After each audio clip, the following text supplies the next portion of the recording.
नांदी पाठ हो चुका है, सामने सब लोग बैठे हैं, मंच पर कलाकार हैं, आप लोग कर क्या रहे हो यार? देखिए, हमने आपके नाटक में बहुत टाइम वेस्ट कर दिया है, अब और नहीं करना, जितना करना था कर चुके। हाँ, हमें अपना समय वहाँ लगाना है जिससे समाज की भलाई हो और हम समाज को आगे ले जाए। ये नाटक वाटक नहीं करना हमें। ये देखो, सुनो इनकी बात। अरे कोई इनको समझाओ, क्या नाटक करना समाज की भलाई नहीं है? नहीं, नाटक आप करिए, हमें अपना पूरा समय पठन लेखन मनन चिंतन में लगाना है। अरे अगर हमें आगे बढ़ना है, जिस तेज गति से पाश्चात्य देश आगे जा चुके हैं, उनको मात देनी है, तो हमें रिसर्च और बाकी चीजों पर भी ध्यान देना होगा कि नहीं? देखो, हमें अभी ये सोचने दो कि हम विश्व गुरु कैसे बने और पूरे विश्व में हमारा देश प्रथम पंक्ति में कैसे आए। सच कहूं तो इस दुनिया में जितने भी तरह के सोच विचार हैं, सब है समुद्र मंथन। ठीक है, पर हमें व्यवधान के लिए क्षमा प्रार्थी हूँ। जैसा कि आपने देखा कि हमारे कुछ अभिनेता चले गए। बात दरअसल ये है कि हम हैं आधुनिक युग के अभिनेता। आधुनिक युग के अभिनेता होने के कारण हम करते हैं वाद विवाद, द्वंद्व और कभी कभी तो वो देखिए विद्रोह करके भी चले जाते हैं। पर आप परेशान मत होइए, हमारे पास अभिनेताओं की भरमार है। हाँ, तो हम सब मिलकर मंचित करेंगे नाटक समुद्र मंथन। वैसे तो ये कथा है विष्णु पुराण की। इस कथा का पहला मंचन हुआ था आज से लगभग 2500 वर्ष पूर्व। तो लीजिए, हम आपके समक्ष प्रस्तुत करने जा रहे हैं पंचम वेद अर्थात नाट्य शास्त्र में वर्णित समग्र विश्व का सर्वप्रथम नाटक समुद्र मंथन। भरत मुनि अपने 100 पुत्रों के साथ इस प्रस्तुति के लिए सृष्टि के रचयिता भगवान ब्रह्मा जी से नाटक आरंभ करने की अनुमति लेने जा रहे हैं।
आदेशानुसार मैंने अपने 100 पुत्रों के साथ मिलकर नाटक तैयार कर लिया है।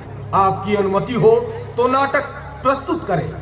मुनिवर, नाटक तो ज्ञान के आदान प्रदान, लोक कल्याण तथा लोक रंजन का माध्यम है। इसीलिए प्रस्तुति का अवसर भी जन भागीदारी वाला होना चाहिए। इंद्र ध्वजोत्सव मना रहे हैं। ध्वजोत्सव? देव और दानवों में युद्ध हुआ था।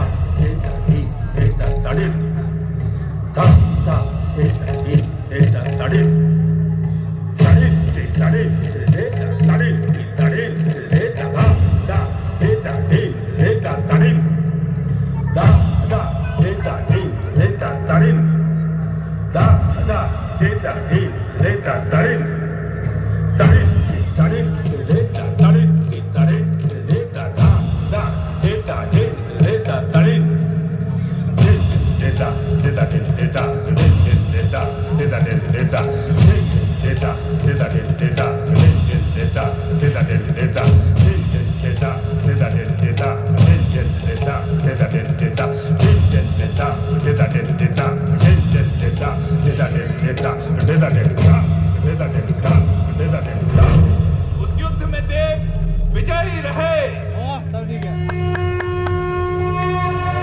देवराज इंद्र की जय, देवराज इंद्र की जय, देवराज इंद्र की जय। इंद्र दानवों पर अपनी विजय का ध्वजोत्सव मना रहे हैं। इस उत्सव में भाग लेने के लिए पहुंचेंगे सभी देवी देवता।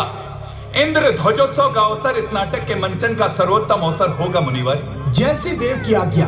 इस नाट्य प्रस्तुति के लिए इससे सुंदर अवसर तो कोई हो ही नहीं सकता। स्मरण रहे, इस नाटक का मंचन ब्रह्मांड में प्रथम बार हो रहा है। इसमें देवों के साथ साथ दैत्यों की भी सहभागिता हो, इसीलिए उन्हें भी इस नाटक में सम्मिलित किया जाए। तो चलिए प्रथम अनुमति देवराज इंद्र से प्राप्त करते हैं। ओम इंद्राय नमः। ओम देवाधिदेवाय नमः।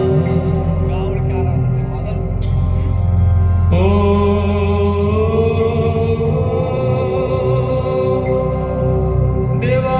देवाधिदेवाय नमः। के साथ आपके समक्ष अपने नवीन रूपक के साथ उपस्थित हुआ हूँ। आपकी अनुमति हो तो आज के ध्वजोत्सव में अपने रूपक की प्रस्तुति करूं। अति उत्तम मुनिवर, आपके रूपक की प्रस्तुति से हमारा आज का उत्सव विशिष्ट हो जाएगा। रूपक तो हर प्रकार के भाव अवस्थाओं और लोक व्यवहार का अनुकरण करने वाला होता है। वेद विधाओं और इतिहास गाथाओं की परिकल्पना करते हुए लोगों का मनोरंजन करने का इससे प्रभावी माध्यम नहीं है। साथ ही उन्हें उनके दुखों से मुक्ति मिले, इससे उत्तम भला क्या होगा। हे देव, यदि आपकी अनुमति हो तो मैं देवताओं सहित दैत्यों को भी मंचन देखने हेतु आमंत्रित करना चाहता हूँ। इसमें पूछना कैसा मुनिवर, देवताओं दैत्य दानवों सहित समस्त चराचर को आमंत्रित कीजिए आज के इस मंचन में। जैसी देव की आज्ञा। भरत मुनि, वैसे आज के मंचन की कथा क्या है? हे देवेंद्र, सत्य के अन्वेषण और सत्य की कथा समुद्र मंथन लेकर उपस्थित हुए हैं हम।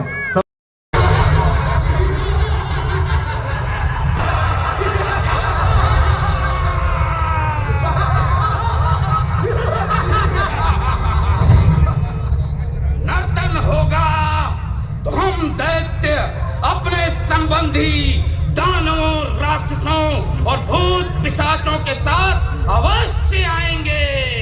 अवश्य आएंगे। आप सबकी उपस्थिति आनंदमय हो दैत्य राजबली। इसी कामना के साथ आप सभी देवी देवताओं, दानव, राक्षसों, भूतों, पिशाचों, गंधर्वों का मैं भरत अपने 100 पुत्रों संग अभिनंदन करता हूँ। पूर्वजों को स्मरण करते हुए चराचर में विद्यमान समस्त जीवों को प्रणाम करता हूँ और सृष्टि के रचयिता ब्रह्मा जी के आदेश पर आरंभ करता हूँ अपनी प्रस्तुति समुद्र मंथन। हमारे पूर्वजों से है। ये सब देवताओं का रचा कोई नया षड्यंत्र तो नहीं? कहीं ये देवताओं का रचा कोई माया जाल तो नहीं? नहीं कुछ भी। ऐसा वैसा दिखे तो उत्पात मचा देना।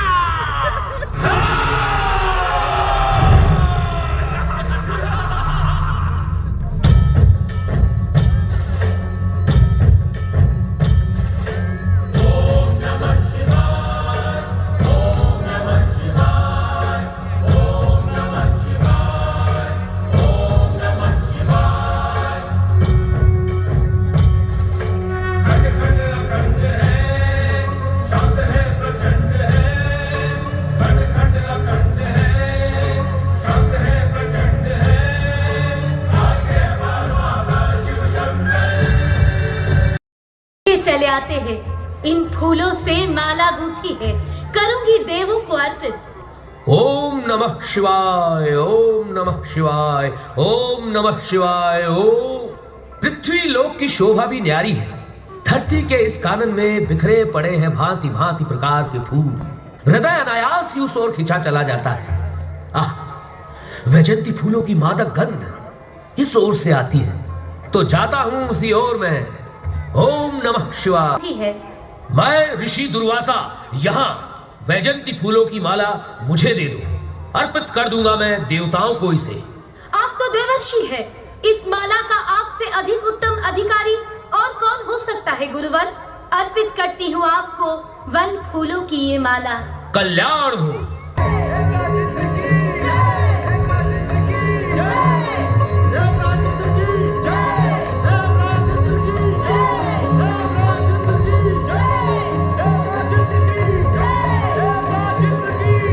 देवराज इंद्र की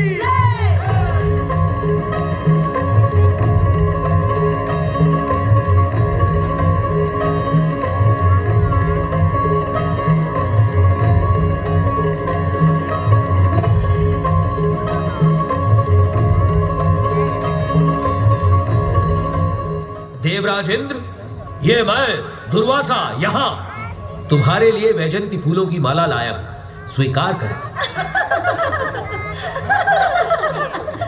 ये मद में मत वाला इंद्र मुझे देख कर भी अनदेखा करता है, सुनकर भी अनसुना करता है। जी में आता है इसे शाप दे दूं, परंतु नहीं, दूत कर्म से हूं बंधा हुआ और एक दूत को क्रोध शोभा नहीं देता। देवराज इंद्र, यह वैजंती फूलों की माला स्वीकार करें। मैं दुर्वासा सप्त ऋषियों का दूत बनकर आया हूं, उनका संदेशा लाया हूं। लंबे समय से ग्रह मंडलों की कोई बैठक नहीं हुई, जिसके कारण नक्षत्रों का विधान गड़बड़ा गया है। यदि जल्दी ही ग्रह मंडलों की अपाद बैठक ना हुई तो नक्षत्रों की गति रुक जाएगी। आप तो देवताओं के राजा हैं, यह वैजंती फूलों की माला स्वीकार करें और जल्द ही ग्रह मंडलों की बैठक बुलाएं।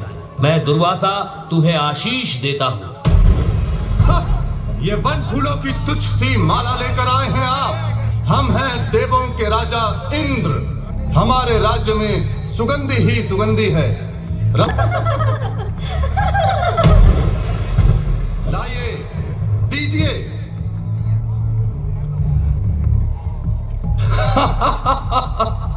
ये हमारे देखिए ऋषिवर, हमारे हाथी ने भी अस्वीकार कर दिया। ओ भोग विलास में डूबे इंद्र, जो वैजंती फूलों की माला श्री हरि के कंठ की शोभा बनती है, उसका किया है अनादर तूने। जिस विजय के उन्माद में, जिस धन वैभव के घमंड में तू इतना इतराता है, वो धन वैभव और तेरी समस्त श्री नष्ट हो जाए, ये दुर्वासा का शाप है। भूलवश अनायास ही मुझसे आपका अनादर हो गया, मुझे क्षमा करें प्रभु, मुझे क्षमा करें ऋषिवर। ओ इंद्र, जिसके क्रोध से समस्त चराचर थर्राता है, अहंकार में तूने उस दुर्वासा का अपमान किया। मेरे अंतःकरण में क्षमा का कोई स्थान नहीं। वे और ऋषि मुनि होते होंगे जो अपनी कही बात से पलट जाते हैं, मैं उनमें से नहीं। मुझे क्षमा करें ऋषिवर, मुझे क्षमा करें, मुझे बहुत से भूल हुई, मुझे क्षमा करें, मुझे क्षमा करें प्रभु।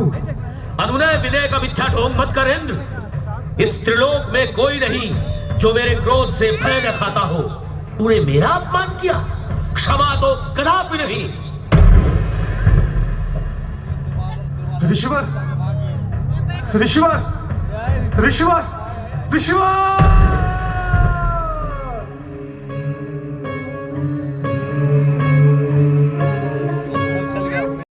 अमंगल अनिष्ट, मुझे क्षमा करें ऋषिवर, मुझे क्षमा करें ऋषिवर, मुझे क्षमा करें।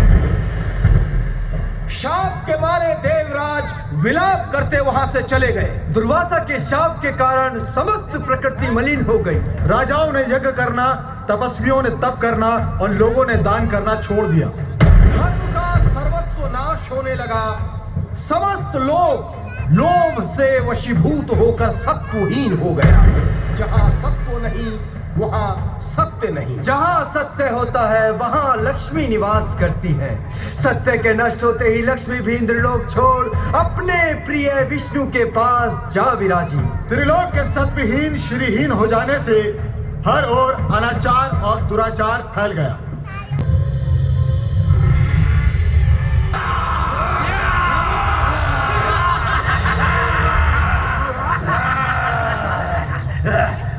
दैत्यराज बलि की जय! दैत्यराज बलि की जय! मैं हूं विरोचन का पुत्र दैत्यराज बलि। कश्यप ऋषि हैं आदि पिता हमारे और माता है दिति हमारी।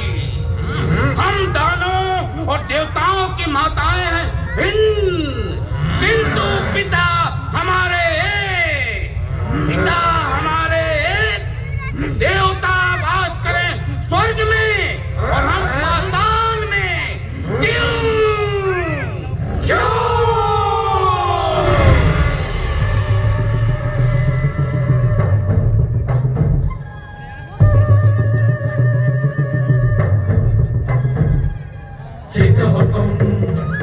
तो पट है हम, चित हो तुम तो पट है हम, अरे पट हो तुम से बदला लेने का दावा बोलो और मार भगाओ उन्हें स्वर्ग से।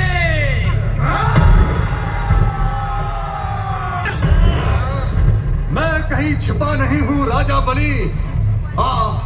आज इस अंतिम युद्ध में तुझे तेरे स्थान पर पहुंचाता हूँ। देखता हूँ कौन किसे किसके स्थान पर पहुंचाता है। तो संभाल मेरा प्रहार।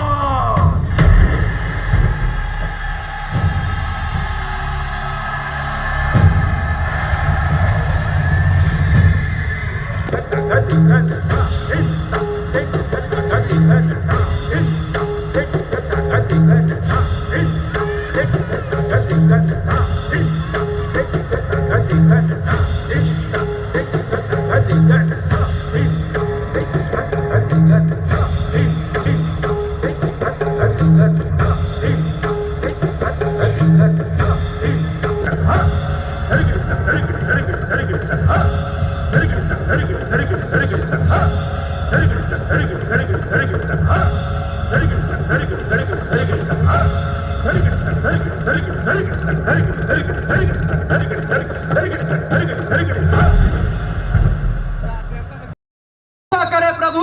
दैत्यराज बलि ने हम सबको पराजित कर तीनों लोगों पर अधिकार पा लिया है। रक्षा करे प्रभु, रक्षा करे, त्रिलोक की रक्षा करे। संकट तो है भयंकर भारी, किंतु इस संकट पर विजय पाने का सामर्थ्य तो भगवान विष्णु जी के अतिरिक्त और किसी में नहीं। वे प्रजापतियों के स्वामी अनंत और अजय हैं, हार के वे ही कारण हैं। अतः आप सभी देवतागण भगवान विष्णु का आह्वान कीजिए, दैत्यों से मुक्ति का वे ही कोई उपाय बताएंगे। नमो नमो हे नारायण, नमो नमो हे नारायण, हे नारायण, हे नारायण, हे नारायण। दैत्यों से पराजित हो हम आपकी शरण में आए हैं। अपनी शक्ति से हम देवों के खोए हुए बल को पुनः स्थापित कीजिए प्रभु। हे देवगण, मैं तुमसे बढ़ाऊंगा। दैत्यों ने किया है तीनों लोकों पर अधिकार। संकट तो है भारी, करने दे मुझे तनिक चिंतन मनन, विचारों का मंथन। अपने प्रहार से अभी भेजता हूँ धरती के अंदर।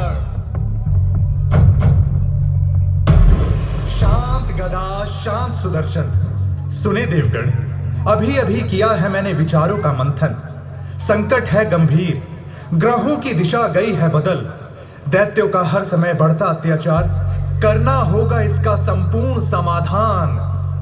आप ही रक्षक हैं नारायण, करें उचित उपाय, दे उन्हें ऐसा दंड कि पुनः साहस ना हो उनका।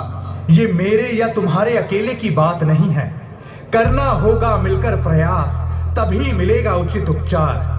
संकट काल है, मित्रवत व्यवहार और सामूहिक प्रयास से ही मुक्ति मिलेगी। मेरे क्षीर सागर में छिपा है एक से एक अनमोल रत्न और अमृत अपार। करो दैत्यों से मित्रता और साथ मिलकर करो मेरे क्षीर सागर का मंथन। मंथन से मिलेगा अमृत अनमोल, जिसे पीकर तुम सब देव हो जाओगे अमर। अमृत ही उपाय है दैत्यों। मंथन का व्यर्थ क्यों आयोजन प्रभु? क्षीर सागर निवास है आपका, आप स्वयं निकाल कर ला दे अमृत। श्रम और समय अकारण क्यों करें नष्ट? इंद्र, अमृत में है सत्य। अमृत रूपी सत्य तक पहुंचना चाहते हो तो चिंतन मनन और मंथन तो करना ही। विशाल है, अनंतमय है, गहन विस्तार है सागर विशाल। इस क्षितिज से उस क्षितिज तक, इस क्षितिज से उस क्षितिज तक फैला तेरा संसार, फैला तेरा संसार। सत्य छिपा है भीतर मेरे, सत्य छिपा है भीतर मेरे, उसे धारण करे ऐसी हमें तो शक्ति दे।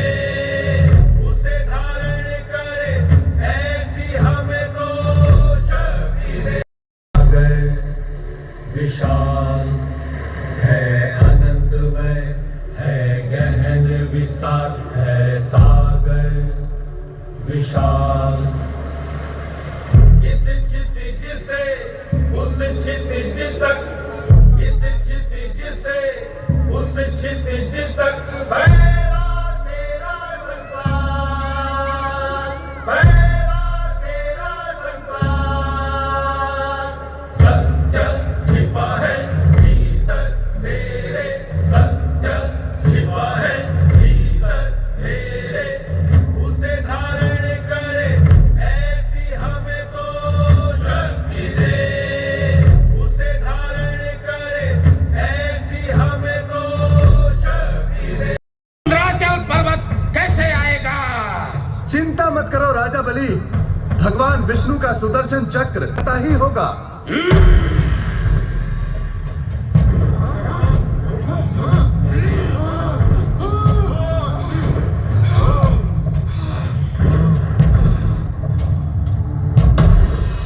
वो देखिए, श्री विष्णु भगवान के सुदर्शन चक्र ने मंदराचल पर्वत को विच्छेद कर दिया। आप सभी से अनुरोध है कि मंदराचल पर्वत को यहां लाने में सहयोग कीजिए।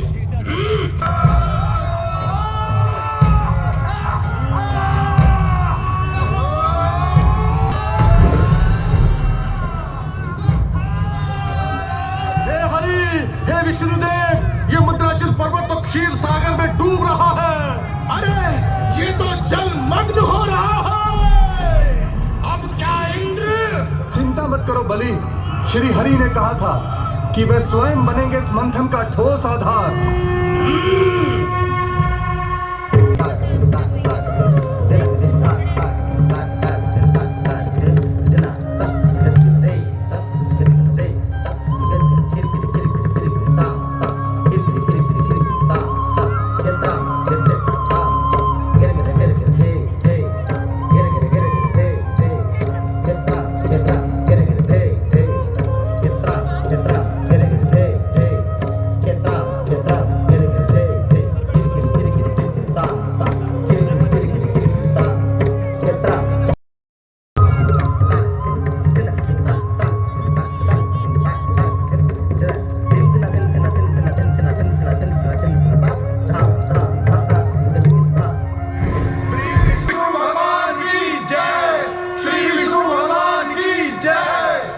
इससे पहले हम विष्णु भगवान की आज्ञा से समुद्र मंथन के लिए एकत्रित हुए हैं, अतः इस महान कार्य में हमें आपकी सहायता की आवश्यकता है।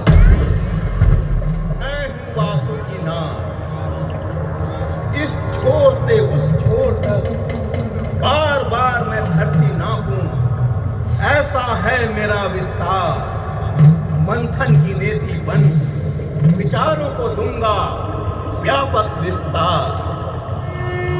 वासुकी भगवान की जय। आपस में करने लगे हैं अभी से मंत्र। बुद्धि से लेना होगा कार्य। दानव है शंकालु, हम कहेंगे जो भी वे करेंगे उसके ठीक विपरीत। हो गई आरंभ चतुराई। चतुराई कैसी राजा बलि? हम देवता बस यह विचार कर रहे थे कि वासुकी भगवान को कौन किस दिशा से पकड़ेगा। तो फिर क्या विचार किया? हम देवों की इच्छा है। पराजित निर्बल। इच्छा चलेगी मात्र हमारी। हम हैं राजा, हम ही हैं विजेता। हम पकड़ेंगे मुंह और तुम पकड़ोगे पूंछ। क्रोध है कि वासुकी भगवान को यहाँ लाने में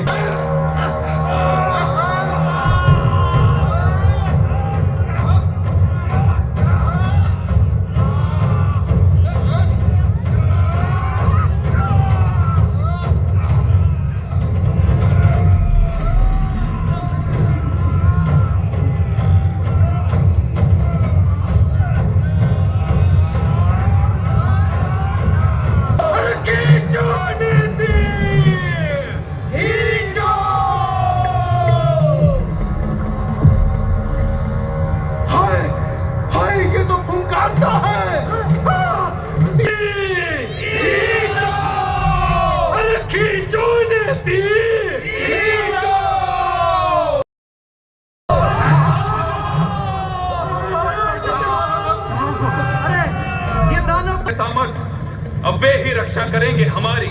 हे आदिदेव शिव शंभु, हम सबकी रक्षा करें प्रभु, रक्षा करें।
बस करे, इस विष को अपने कंठ में ही धारण करे।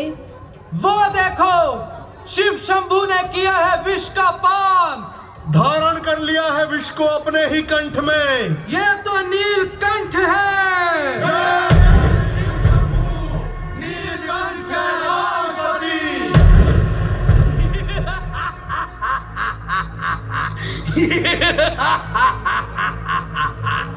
विष हो गया है शांत, महादेव ने किया है विष का पान, अमृत पान।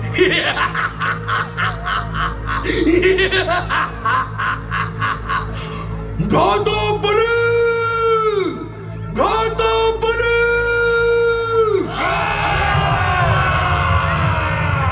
विष हो गया है शांत।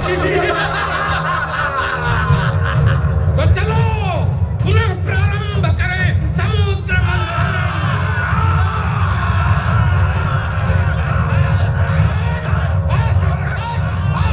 खींचो नदी, खींचो नदी, खींचो, खींचो नदी, खींचो। अरे 7 मुखों वाला उच्च श्रवा इंद्र, तुझे तो पशुओं से अधिक ही प्रेम है, फिर इसे भी रख ले, रख ले। अरे खींचो नदी, अरे खींचो नदी, खींचो। मनोकामना पूर्ण करने वाला ये कल्प वृक्ष है, स्वर्गलोक के कानन में होना चाहिए इसका स्थान। अरे खींचो नदी, खींचो, अरे खींचो।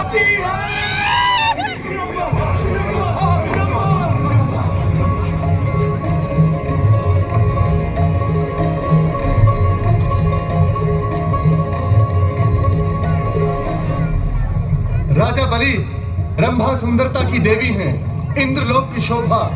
रंभा हमें दे दो राजा बलि। रखो रखो, रंभा ही तो है, कोई अमृत तो नहीं।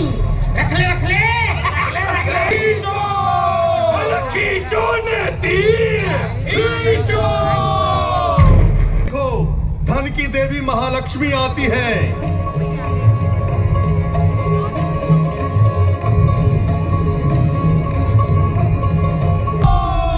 खींचो नदी, खींचो।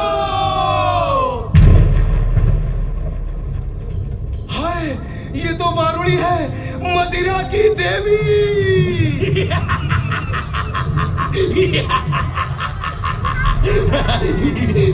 इसको तो मैं अपने पास रखूंगा। रखिए, वारुणी से हम देवों का क्या सरोकार, इन्हें आप ही रखिए। हमसे तुम मेरे पास रहोगी।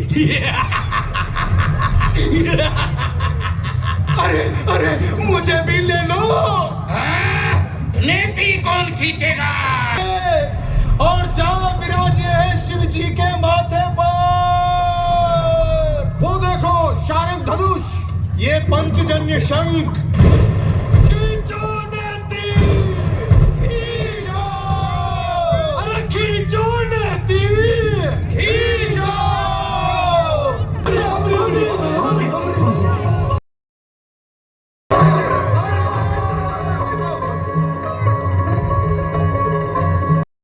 हुए। बलि ने उसे अपने हाथ में लेना चाहा। तभी भगवान विष्णु की कृपा से गरुड़ जी आए और धन्वंतरी के हाथ से अमृत कलश लेकर उड़ चले। पर बलि भी कम नहीं